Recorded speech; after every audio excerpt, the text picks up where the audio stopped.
आइए शुरू करते हैं। एक नया टॉपिक है अर्थशास्त्र में, नाम है मुद्रा अभिप्राय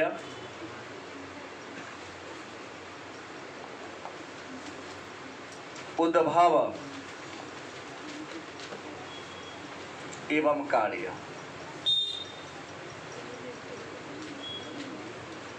आज के क्लास में हम लोग जानेंगे मुद्रा क्या है, मुद्रा के बारे में कि मुद्रा क्या है, इसका उद्भव कैसे हुआ, मतलब विकास कैसे हुआ, और मुद्रा का काम क्या है, इस बारे में हम लोग चर्चा करेंगे।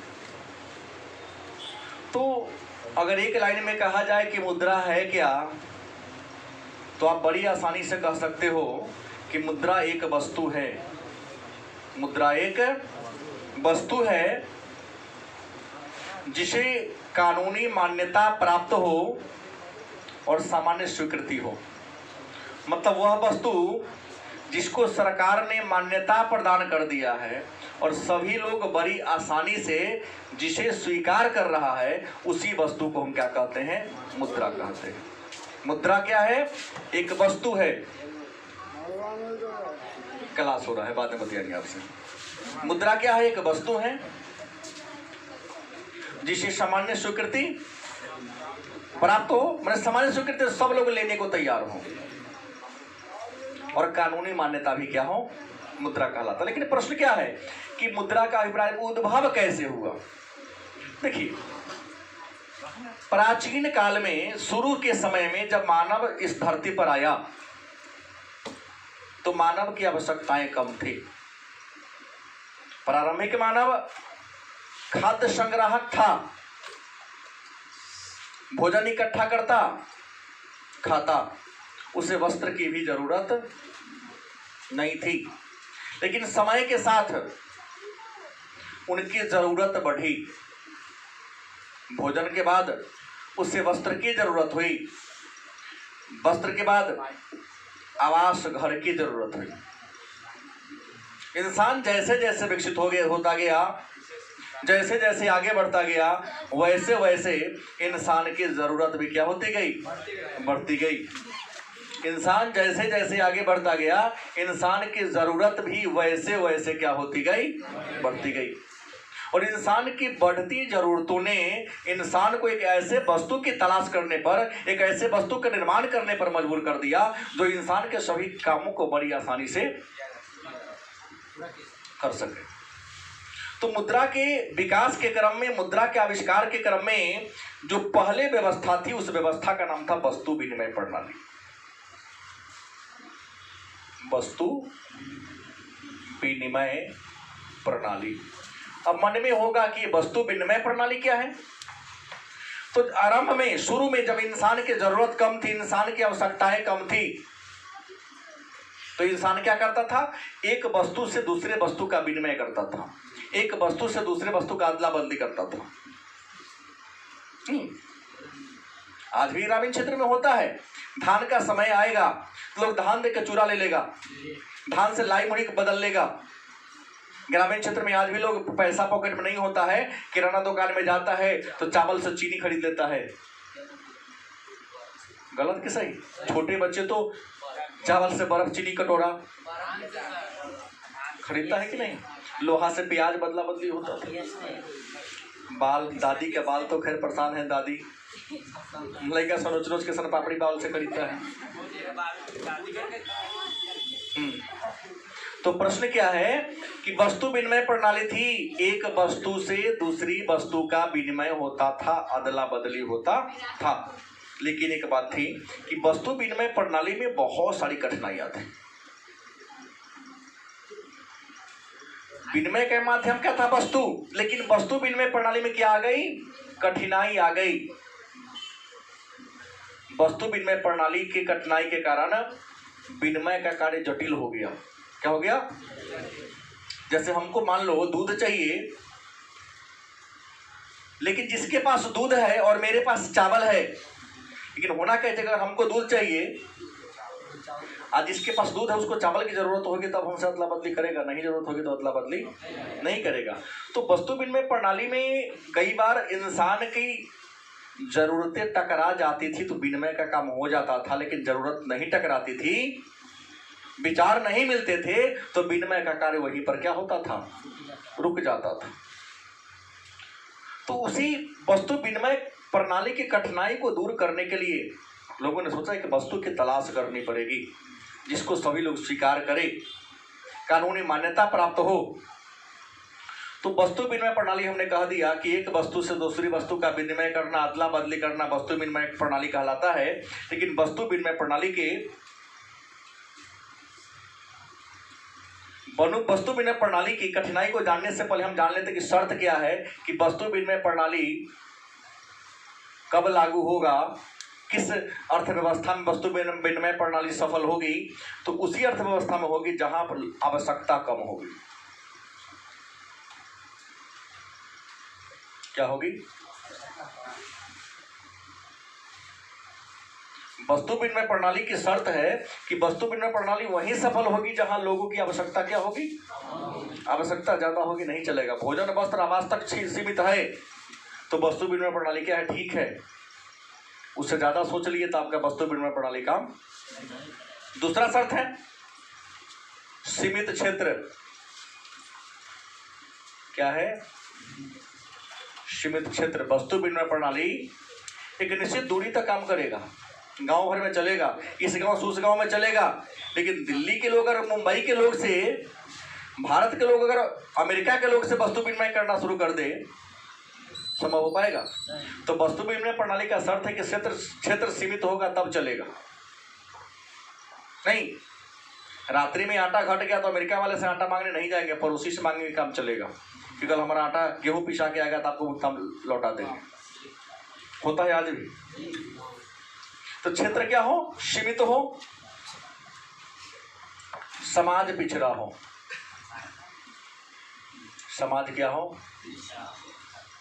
समाज विकसित होगा तो वस्तु विनिमय प्रणाली काम नहीं करेगा। आर्थिक रूप से समाज क्या हो, पिछड़ा हो, वहीं पर वस्तु विनिमय प्रणाली चलेगा। जैसे हमने कहा ना कि एक बच्चा कहा कि हम रुपया पर नाम लिखे, हमको मिल गया, हम तुम्हारा गांव गरीब होगा, तुम्हारे गांव में कोई धनिक लोग नहीं होगा। हैं? किस्मत बाद की बात है, पहला बात होगा गरीब, क्योंकि हमारा पुस्तक किस्मत को नहीं मानता है, आर्थिक क्रियाओं को मानता है, क्योंकि आपके गांव का टर्नओवर ज्यादा नहीं है, लोगों का डिमांड कम है। डिमांड कम तब होता है जब लोगों की पास पैसा कम होता है, पैसा ज्यादा होगा डिमांडो ज्यादा होता है। गलत कि सही? तो प्रश्न है कि समाज पिछड़ा होगा तब वस्तु विनिमय प्रणाली सफल होगी, समाज अगर पिछड़ा नहीं होगा तो वस्तु विनिमय प्रणाली सफल। तीसरा, मुद्रा का अभाव भी हो सकता है। मुद्रा का, भाई मुद्रा का अभाव है तो क्या करेगा, चावड़ी से ना चीनी खरीदेगा। जिसके घर में पैसा रहेगा तो पैसा से चीजें क्रय कर लेगा, लेकिन जिसके घर में चावल है, मसूर है, अरहर है, पैसा नहीं है तो क्या करेगा, अनाज को लेके जाएगा, अनाज को देगा और उसका जो पैसा बनेगा उस पैसा से वह चीनी या अपने जरूरत के हर सामान को क्या करेगा, खरीदेगा। उसके बाद आवश्यकता का दोहरा प्रयोग।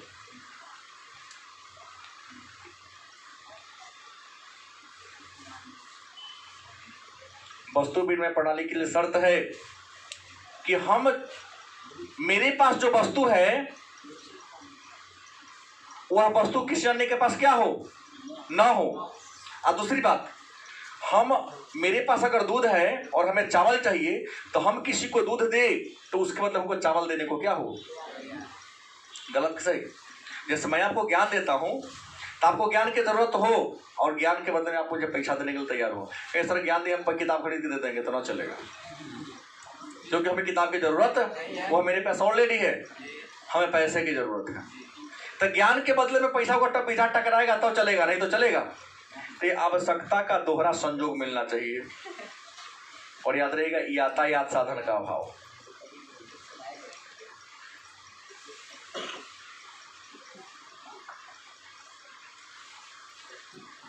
यातायात, आवागमन का साधन का अभाव होगा तो वस्तु विनिमय प्रणाली चलेगी।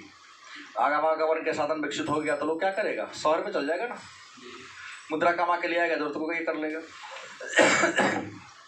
लेकिन एक बात है कि वस्तु विनिमय प्रणाली, परिभाषा तो जान गए, शर्त जान गए, लेकिन वस्तु विनिमय प्रणाली के क्या है, लाभ भी है और हानि भी है। तो प्रश्न होगा वस्तु विनिमय प्रणाली के लाभ क्या है। तो सबसे पहला लाभ तो यह है कि सरल प्रणाली। कैसे प्रणाली है? सरल प्रणाली। सरल मतलब सीधा नहीं, सामान दो सामान लो, चूड़ा जो धान जो खा दिए चूड़ा ले लिए, चावल दिए मुढ़ी लिए, क्या दी लोहा दिए प्याज लिए। गांव में खाता है ना बरोबरी में, कहीं नहीं होगा। तो हर मन की बात है भाई, तो मौद्रिक प्रणाली हो गया ना वो। लेकिन हमें तो वस्तु प्रणाली मैंने कह रहा हूं, सीधा है कि हमने सामान दिया, सामान के बदला में आप हमको भी क्या दे दिए, इससे सरल है। दूसरा, आपसी सहयोग में वृद्धि।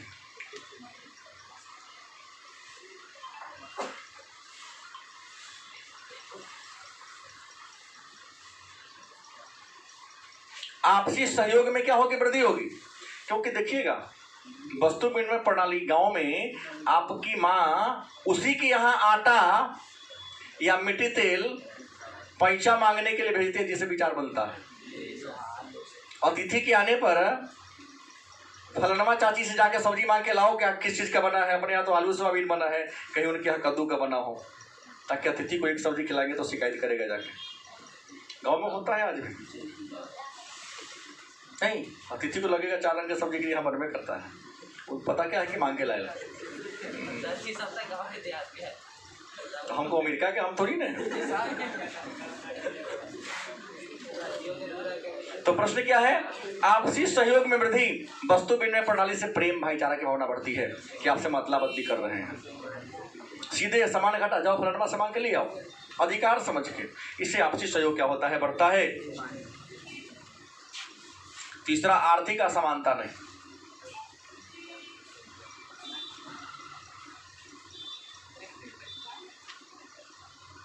जब वस्तु विनिमय प्रणाली होगी तो किसी प्रकार की आर्थिक असमानता क्या होगी, नहीं होगी। सब बराबर, तोरो पास अनाज मेरे पास अनाज, ये तो नहीं करोड़पति अरबपति या लाखपति है, नहीं। यहाँ पूरी सरल है, क्योंकि आर्थिक असमानता होगा ही नहीं आज की तरह। एक अंबानी अडानी हो रहा है और यहाँ लोग एक शाम खाता दूसरे शाम के लिए परेशान रहता है कि कल खाएंगे कि नहीं खाएंगे।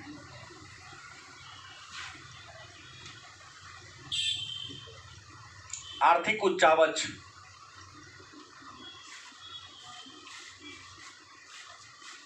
का अभाव। मतलब वस्तु विनिमय प्रणाली में आर्थिक उच्चावच नहीं होगा कि आज मुद्रा का मूल्य बढ़ रहा है, मुद्रा का मूल्य घट रहा है, रुपया का मूल्य घट रहा है, डॉलर का बढ़ रहा है, ऐसा नहीं होगा। ये बहुत बड़ी बात है कि आर्थिक उच्चावच यहां देखने को नहीं मिलेगा।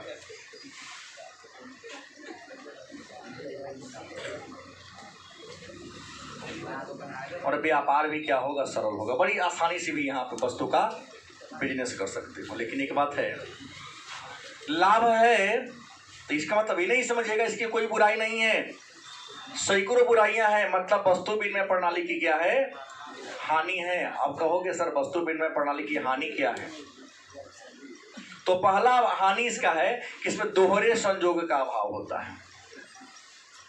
दोहरे संयोग का अभाव।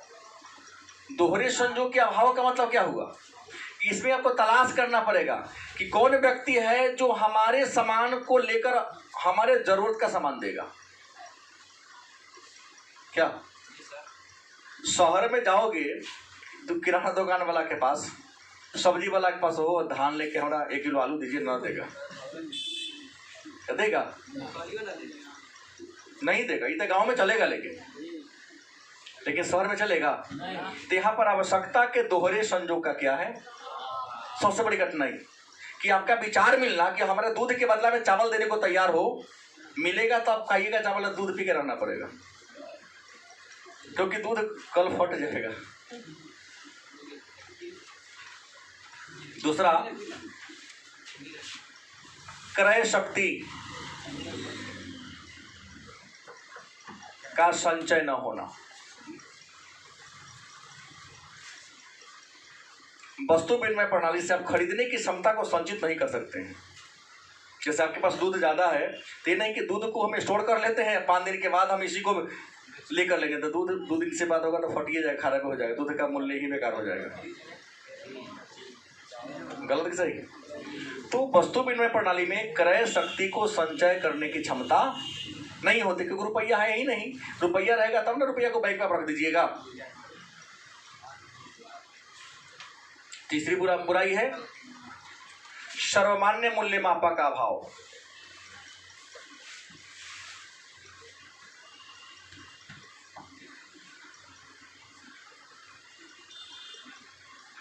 मतलब वस्तु विनिमय प्रणाली की सबसे बड़ी बुराई है कि इसमें सर्वमान्य मूल्य मापक का क्या है, अभाव है।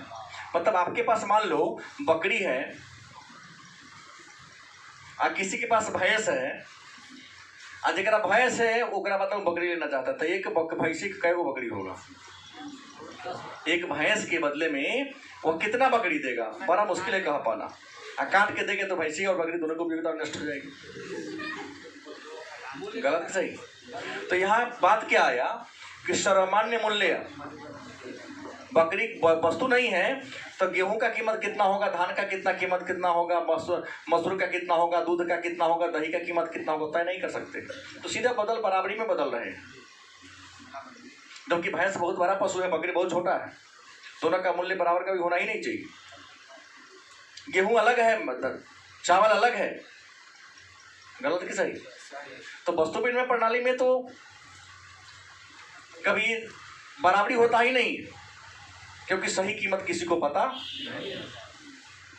इसके अलावा वस्तु विभाजन में कठिनाई,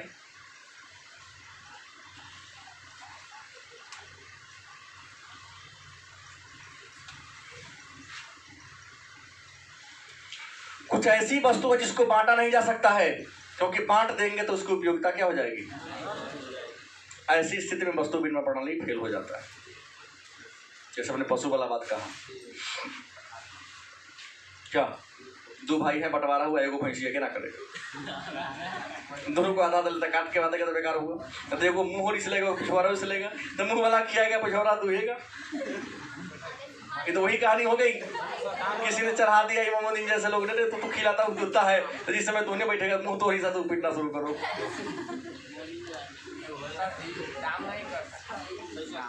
दाम करेगा तो हम वस्तु विनिमय प्रणाली बढ़ाते हैं, कहता दाम का नहीं कर रहे हैं, बढ़ा रहे हैं वस्तु विनिमय प्रणाली।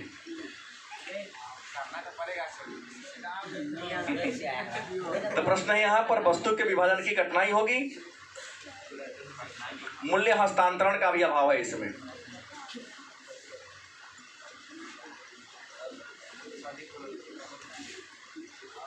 आप मूल्य को ट्रांसफर भी नहीं कर सकते हो।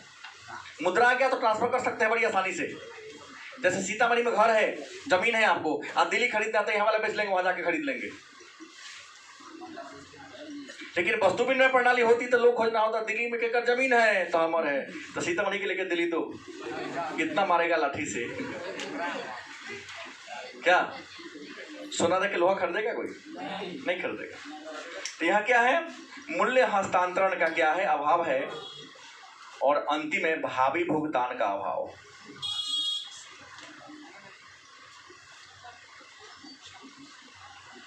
आज मुद्रा है तब ना कहते हैं कि आज उधार दीजिए ना, कल पैसा दे देंगे। जब वस्तु विनिमय प्रणाली था, जाके कहते दुकानदार का आज हमको समोसा खिलाइए ना, धान होगा तो दे देगा, कि 12 के 10 गया तो उधार देता नहीं देता। तो वस्तु विनिमय प्रणाली में उधार नहीं चलता है, जो होगा नगदे चलेगा। तो भावी भुगतान का क्या है, हाँ जो काम होगा नगदे नगदी होगा, उधार होने का कोई चांस ही नहीं है। तो ये वस्तु विनिमय प्रणाली की क्या है, यही वस्तु विनिमय प्रणाली का इतना सारा दोष था। तो इसी दोष को दूर करने के लिए इतना समस्या कौन झेल के चलेगा। नहीं, बाजार में सब्जी खरीदने जाना हो तो पहले तो बोरा पर पीठ पर लाद के लमड़ते जाओ और उन्हों से लमड़ते आओ। अब मुद्रा आ गया तो पॉकेट में रख के जाओ, साइकिल पर ट्रक पर लाद के लाओ। गलत सही? नहीं तो मोबाइल में लेके जाना है, ऑनलाइन ट्रांसफर कर देना, लेके चलाना है। तो ये सारी कठिनाइयां थी। इन सारी कठिनाइयों को देखते हुए लोगों के मन में आया कि हमें एक ऐसे वस्तु का निर्माण करना होगा,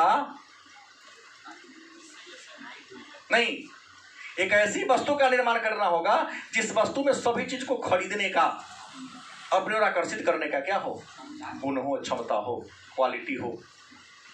तब आता है मुद्रा का उद्भव। क्या आता है? मुद्रा का उद्भव। उद्भव मतलब विकास। विद्वान लिखते हैं कि सबसे पहले मुद्रा का विकास दक्षिणी महासागर में। कहां? एक टापू पर हुआ था। वो मुद्रा कथी का था? पत्थर का था। 5 महासागर हैं, नाम दे रहा है एनसीईआरटी नया में, हम 4, 5, 5वां महासागर दक्षिणी महासागर है। विद्वान लिखते हैं कि दक्षिणी महासागर में एक टापू था, एक द्वीप था। सबसे पहले उसी द्वीप पर, द्वीप का नाम नहीं दिया है, संभवतः उसी द्वीप पर सबसे पहले मुद्रा आया, लेकिन वो मुद्रा किसका था? पत्थर का था। ऋग्वैदिक काल में, या सीधा कहते हम वैदिक काल की बात करें तो वैदिक काल में, खास करके ऋग्वैदिक काल में मुद्रा किसको माना जाता था? गाय को। हर वस्तु का मूल्य गाय के मूल्य से मापा जाता था कि 1 कुंटल चावल का मूल्य क्या होगा? ही होगा। ऋग्वैदिक काल में मुद्रा के रूप में लोग किसको वैल्यू दे दिया था? गाय को दे दिया था। लेकिन सबसे पहले सिक्का की बात करते हैं तो सिक्का का विकास मतलब आज से लगभग 600 बीसी में। कब? मतलब 600 से बीसी से 700 बीसी के आसपास लीडिया नामक जगह पर। कहा? लीडिया नामक जगह पर सिक्का का प्रमाण सबसे मिला है। और भारत में तो बौद्ध काल में धातु के मुद्रा का प्रचलन आया, ऐसा इतिहासकार लिखते हैं। तो मुद्रा के विकास के क्रम में सबसे पहले लोग पत्थर को, उसके बाद पशु को माने गाय को मुद्रा माना, तब जाके क्या आया? लीडिया नामक स्थान पर सबसे पहले सिक्का आया। और सिक्का के मुद्रा के विकास के क्रम में सबसे पहले नंबर 1 में आया वस्तु मुद्रा। क्या आया? अब कहोगे वस्तु मुद्रा क्या है? तो प्राचीन काल में लोग वस्तु को खरीद बिक्री करने के लिए तुम्हारे घर में जो वस्तु, पशु का, पक्षी का चमड़ा, खाल, बाल, हाथी के दांत, आखेट, जब इंसान आखेट पर निर्भर था तो आखेट में क्या करता था? जानवर को मारता था। जानवर का हड्डी मिल गया, दांत मिल गया, उसका खाल माने चमड़ा मिल गया, तो उसी चीज को क्या मान लिया सब। तो जिस काल में लोगों ने वस्तु को मुद्रा का क्या माना? इकाई माना, उसे क्या कहा गया? जैसे गाय, बकरी, चमड़ा, हड्डी। वस्तु मुद्रा के बाद आया धातु मुद्रा। क्या आया? धातु मुद्रा आया। और धातु मुद्रा में सोना, चांदी, तांबा, पीतल, कांसा, क्या जी, मतलब कह सकते हो सोना, चांदी, तांबा, पीतल, कांसा। और आपको तो बता दे, पढ़ाया ही हूं, शतवाहन वंश के शासकों ने शीशा का सिक्का चलाया। नहीं तो चमड़ा का सिक्का तो आ गया आपको वस्तु मुद्रा में आ गया ना, हम तो पहले ही बोला हूं वस्तु मुद्रा में। तो धातु मुद्रा आया, पहले वस्तु मुद्रा आया, उसके बाद क्या विकास हुआ? धातु मुद्रा आया। धातु मुद्रा के बाद आ गया शाख मुद्रा। शाख माने क्या होता है? विश्वास। शाख माने क्या होता है? शाख मुद्रा में आ जाएगा चेक, ड्राफ्ट। देखो चेक मुद्रा है लेकिन इसको सर्वमान्यता का गुण, विधिक राह है लेकिन सर्वमान्यता का गुण नहीं है। जरा मन होगा आपका चेक लेगा, जिसको मन न होगा आपका चेक। लेकिन बहुत सारे लोग फ्रॉड आ गए हैं, चेक दे देते हैं, पूरा बैंक में से अकाउंट में पैसा निकाल लेते हैं। गलत सही। अब बाउंस चेक का केस चलेगा, चले, कोई बात नहीं है। तो प्रश्न है कौन आया? शाख मुद्रा आया। शाख मुद्रा के बाद, हाँ, शाख से पहले एक और मुद्रा आ गया था, कौन? कागजी मुद्रा, पत्र मुद्रा कहो। पहले इसको लिख देता हूं। आ गया पत्र मुद्रा आ गया, माने कागज के मुद्रा को पत्र मुद्रा कहा गया। और पत्र मुद्रा के बाद आ गया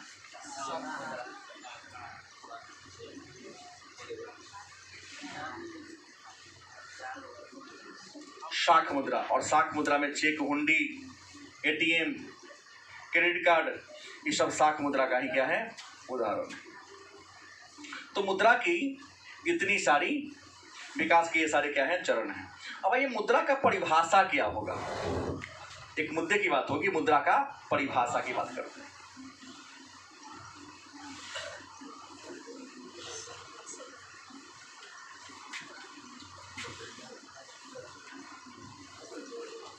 ध्यान देंगे, नया टॉपिक है इसी का, मुद्रा की परिभाषा।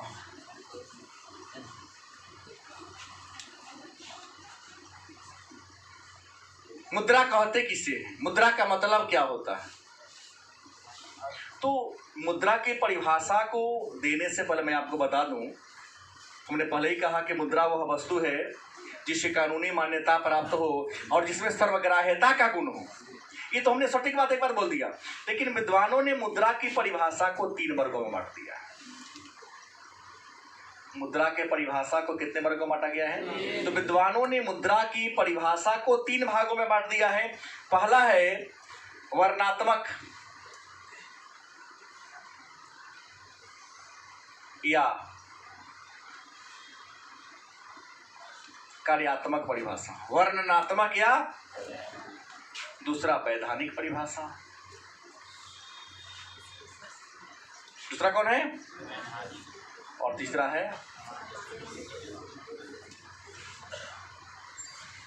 सामान्य स्वीकृति वाली परिभाषा। मतलब मुद्रा के परिभाषा को विद्वानों ने कितने वर्ग में बांटा है? पहला कौन है? वर्णनात्मक परिभाषा, मतलब वर्णन करने योग्य, व्याख्या करने योग्य परिभाषा। और मुद्रा की वर्णनात्मक परिभाषा किसने दिया है? तो हार्टले विदर्स। कौन दिया? Hartley withers. कॉल बोर्न, उसके बाद दिया थॉमस। याद रखेंगे, कई बार आपसे प्रश्न कर देता है कि मुद्रा की वर्णनात्मक परिभाषा किसने दिया, तो आपको याद रखना होगा हार्टले विदर्स, कॉलबोर्न और थॉमस, इन लोगों ने मुद्रा की वर्णनात्मक परिभाषा दिया। इसमें कॉलबोर्न ने कहा money is does and money is what.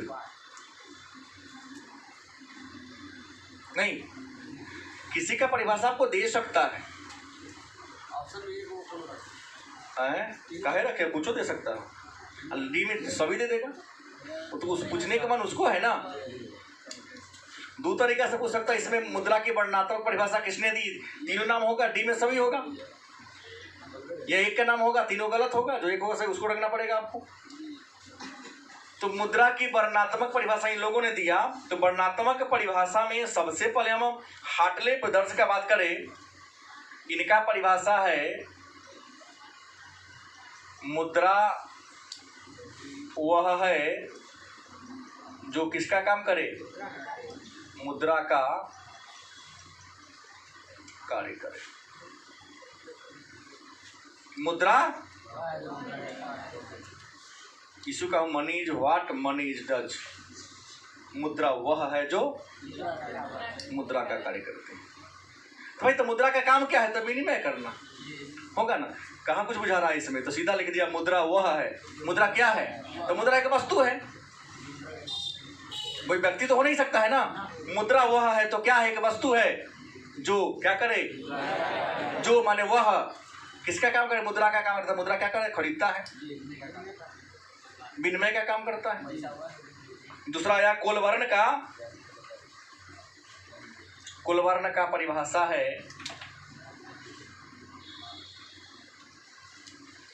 मुद्रा वह है, मुद्रा वह है जो क्या करता है, मूल्य को मापता है और क्या करता है? भुगतान का साधन है।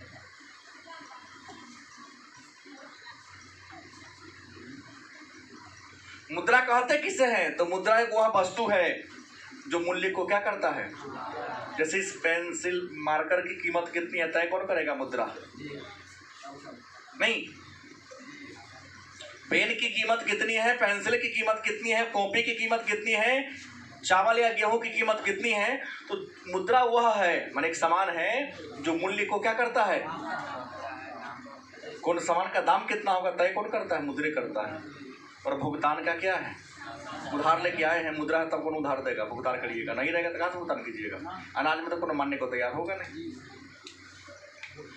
तो हार्टले ब्रदर्स और कोलबर्न की परिभाषा आप लोग निश्चित तौर पर याद कर लेंगे, क्योंकि एक नंबरी प्रश्न में इसको डाल या प्रश्न दूसरा पूछेगा कि मुद्रा के वर्णनात्मक परिभाषा किसने दिया है या किसने नहीं दिया है, दो तरीका से पूछेगा। तो 3 विद्वान का नाम दिया है में आता है, नहीं दिया तो चौथा जो नाम होगा सो चलेगा। गलत कि सही? आगे हम वैधानिक परिभाषा की बात कर लें तो मुद्रा की वैधानिक परिभाषा में आता है नाम नैप का। किसका नाम आता है? नैप एक विद्वान का नाम है, अर्थशास्त्री का नाम है। नैप नामक अर्थशास्त्री ने मुद्रा की वैधानिक माने कानूनी परिभाषा दिया था और लिखा था कोई भी वस्तु, क्या लिखा? कोई भी वस्तु जो चाहे जिसे राज्य द्वारा क्या घोषित कर दिया जाए? मुद्रा घोषित कर क्या कहलाती है? कुछ वस्तु होगा। नहीं, लोगों ने कहा नरेंद्र मोदी जो 16 में मुद्रा चला 2000 का नोट 500 देखने में खिलौना लगता है। तो खिलौना क्या, उस पर तो लिखा है आरबीआई ने कि मैं धारक को 2000 रुपये देने का वचन देता हूँ, अदा करने का वचन देता हूँ। तो नरेंद्र मोदी के वैल्यू कहाँ है? वो तो आरबीआई को लाइन के वैल्यू है कि मैं धारक को 2000 रुपया अदा करने का वचन देता हूँ, मैंने गारंटी देता हूँ। आज उन्होंने कहेगा हम ना मानेंगे, जाओ पुलिस को कहो, तो मनवाइए देगा 4 लाख की। तो आरबीआई इससे बड़का है।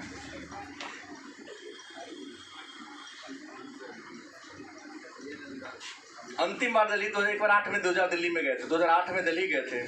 छोटे भाई ने तो कहा कि भैया पैसा लाओ टॉफी के लिए, निकाल ले, 2 अठन्नी निकला, चलता था। तो हमने कहा तो फेंक दे, नहीं चलेगा।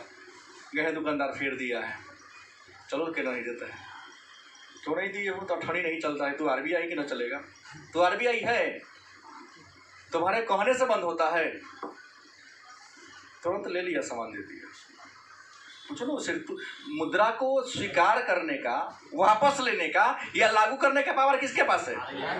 और यहाँ तक वो कितने बिजनेसमैन, आरबीआई ने ये सिक्का वापस नहीं लिया है, अठन्नी वापस नहीं लिया है।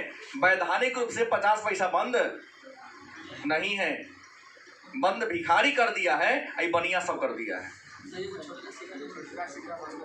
उसको गिनने में परेशानी होती है। और जब जब छोटे वाले मुद्रा बंद सिक्का प्रचलन से बाहर होता जाएगा, महंगाई बढ़ती जाएगी। गलत सही? अब 2 रुपया 70 पैसा दाम है तो 3 रुपया लेगा आपसे, 2.5 रुपया नहीं लेगा वो। सारा बनिया करता है, सरकार नहीं करती, आरबीआई नहीं करती है दुनिया में सबसे। इसलिए मैं बोलता हूँ बेईमान बनिए। अगर 70 पैसा रहता, 10 पैसा 20 पैसा चलता, तो कम से कम 30 पैसा ग्राहक को वापस तो आता। आप वापस लेते नहीं हो, देता नहीं है। वो 30 पैसा तो हमेशा उसको बढ़ रहा है ना। जैसे मॉल वाले बड़े बड़े जो ब्रांड सिस्टम, 999 रुपया 99 पैसा, 1 पैसा के कम कर दिया। अब 1 पैसा तो कितना बिक्री होगा ना? 1 पैसा तो कितना 1000 पैसा हो जाता है ना। तो बिना वस्तु दिए तुमको 1 पैसा करते करते लाखों डेली कमा लेता है वो सब। कितना आगे बढ़ जाओगे उससे आगे? गलत कि सही? 99 रुपया 99 पैसा। उसका सरकार को भी चूना लगा दिया टैक्स बचा के कि 100 पूरेगा तब ना टैक्स देना पड़ेगा, या तो 99 का चक्कर लगा दिया। देखिए ना, जो भी ब्रांड होगा वो 99 का चक्कर लगा के चलता है या नहीं? ये 98 का कहता लेता है 100 रुपया, ये 98 का कहता है, कटता है 100 रुपया 28 दिन का जो देता है वैलिडिटी बैक। तो कितना गरीब हो जाएगा वो। तो बिना कहे जितने उसके कंज्यूमर है उन सबसे 1-2 रुपया ऐसा ही फालतू लेते रहता है। वो उसका हिसाब किताब सरकार भी नहीं करती है, करती है। तो वैधानिक परिभाषा कौन दिया? नैप ने दिया। और सामान्य स्वीकृति वाला परिभाषा दिया सेलिंगमैन।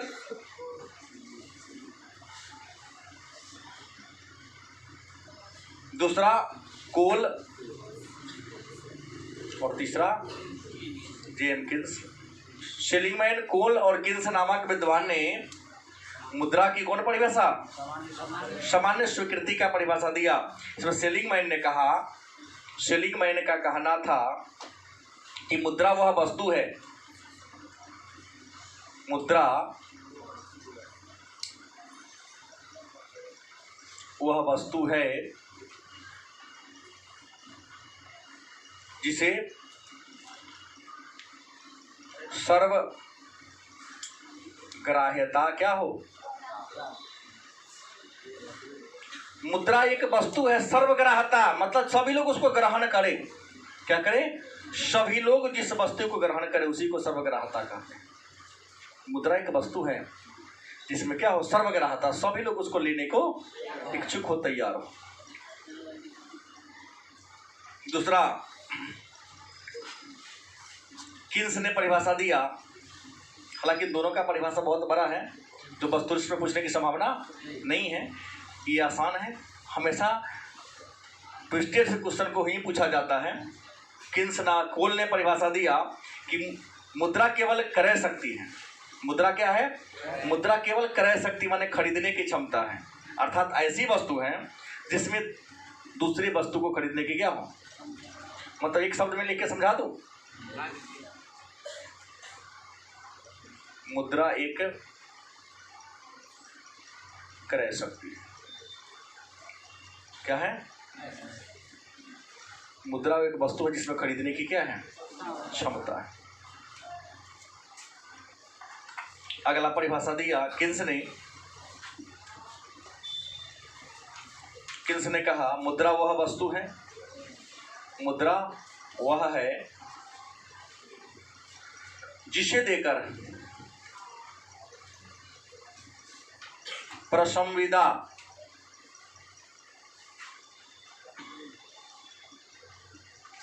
वह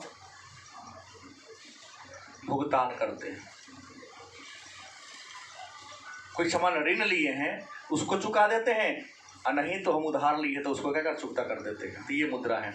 तो मुद्रा की ये 3 सारी क्या है? परिभाषा है। इसमें सबसे फेमस आ गया हार्टले विदर्स का कि मुद्रा वो है जो मुद्रा का। ये सारा प्रश्न आपके वस्तुनिष्ठ में यहाँ से एक न एक प्रश्न निश्चित तौर पर रहता है। तो आज केवल यहीं तक क्लास को रोकेंगे। मुद्रा के कार्य क्या है और मुद्रा को कितने वर्गों में बांटा गया है, मुद्रा के दोष क्या है, क्योंकि जिसके गुण होते हैं उसके दोष भी होते हैं। इसके बारे में चर्चा कल के क्लास में होगी।